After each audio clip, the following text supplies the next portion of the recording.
What's up, guys? This is Jake from your gaming news of the week. Welcome back.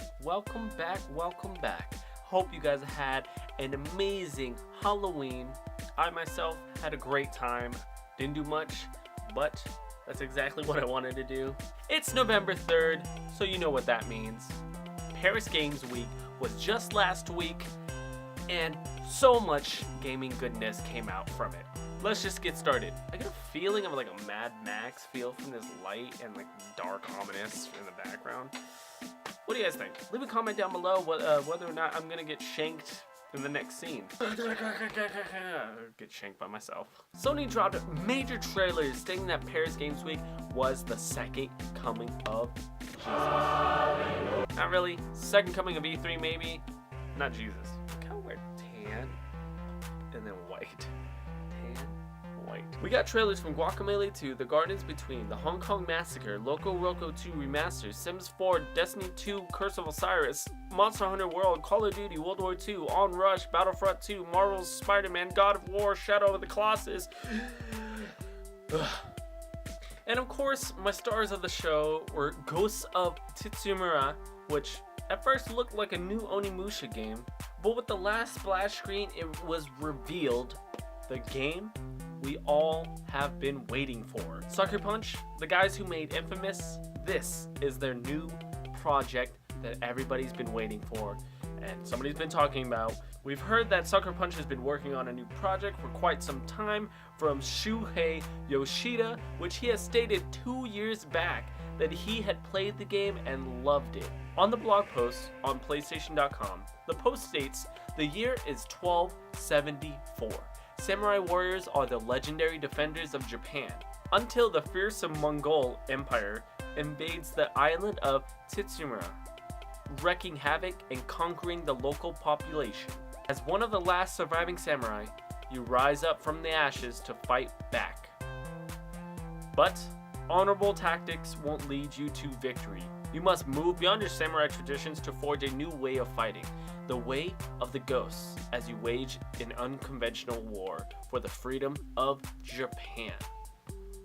Dang, I can't wait for this game. Lastly, the other two trailers I would like to note are of course The Last of Us Part 2 trailer, which was brutal, like extremely brutal. Like if you haven't watched it and you're planning on watching it, I wouldn't recommend eating beforehand.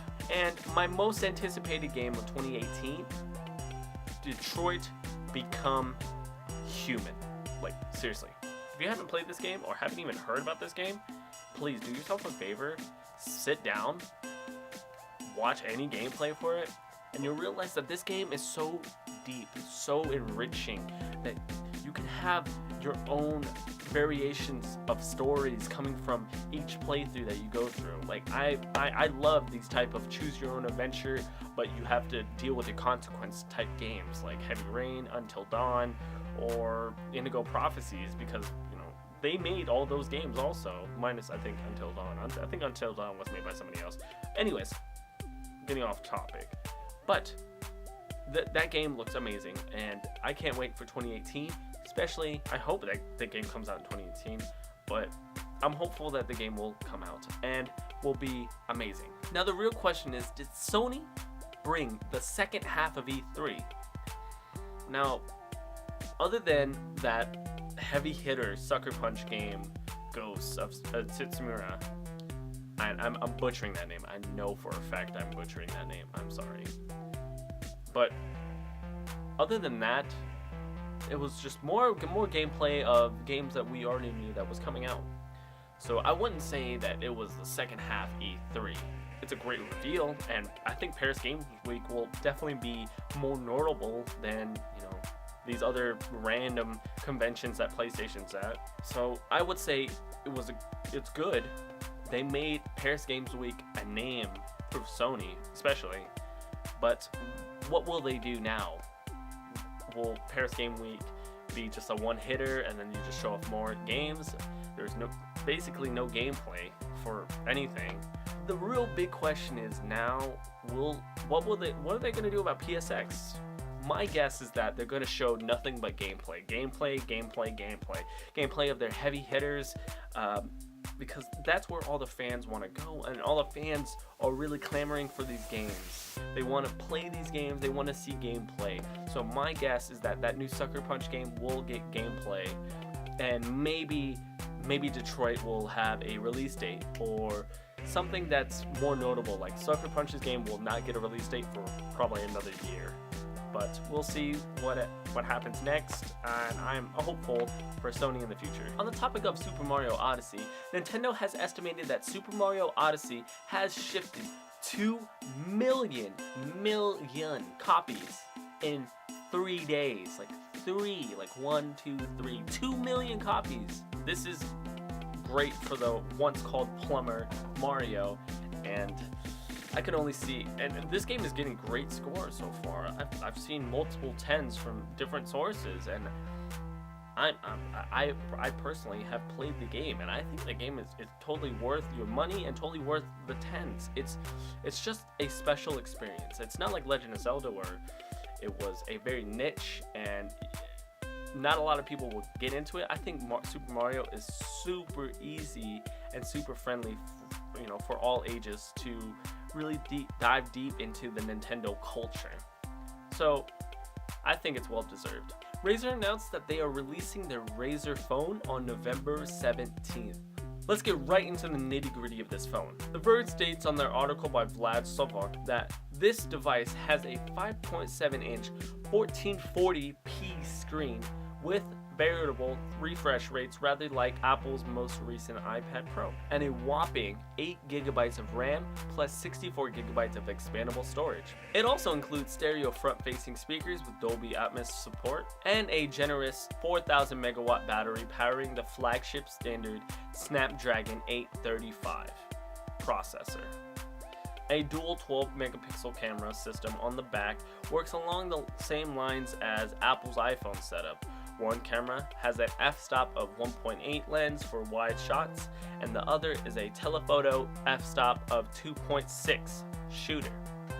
Now, this won't set the phone world on fire, but what Razer has done for their first venture in the phone industry is quite impressive. Even though all the ideas of the phone aren't unique or the style and design aren't the best, it shows promise for the future of their new product. What I'm most excited for is the idea to change the landscape of the gaming community and make the phone an actual respected gaming platform than the extremely casual market it is now. In quick news, DC Universe Online will close down its servers on PS3 in January. Also, Rocket League for Nintendo Switch finally gets a release date of November 14th. Catch me on there. Sony has released that they have 5 free games for the month of November. Starting November 7th on PS4, we have Bound and Worms Battleground. On PSVR, we have Until Dawn Rush of Blood, which is a great game if you like that type of game.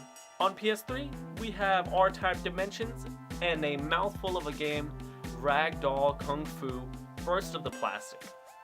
On PlayStation Vita, we have Dungeon Punks, Cross-Buy, and Broken Sword 5, The Serpent's Curse, Episode 1 and 2.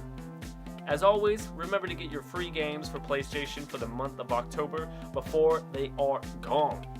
A segment that I wanted to bring back for a while was Deals of the Week. Black Friday is coming along.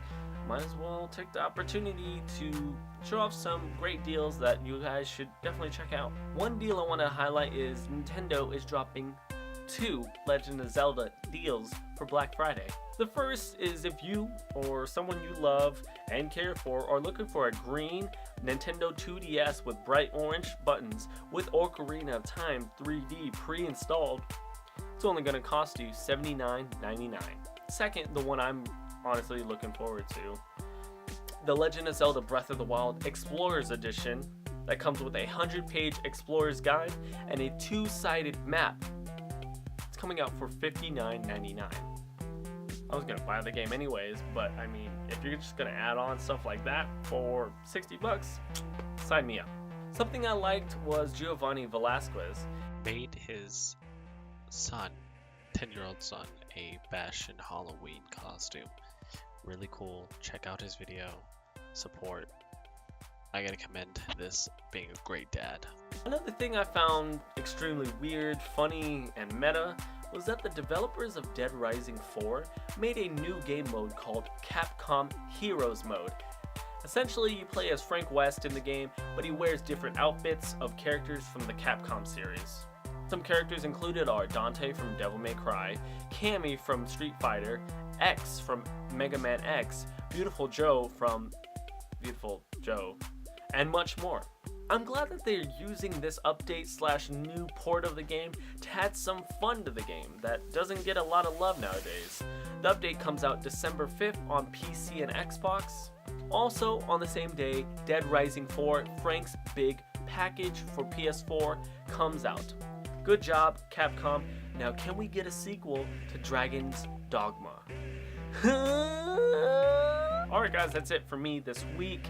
I'm back on the grind. I'll see you guys next week. Leave me a comment down below letting me know any news stories that I missed out on or I totally forgot to put in here, and I will be more than happy to put it in next week's video. Thanks guys. Like, comment, subscribe. I'll check you guys on the next video. Peace.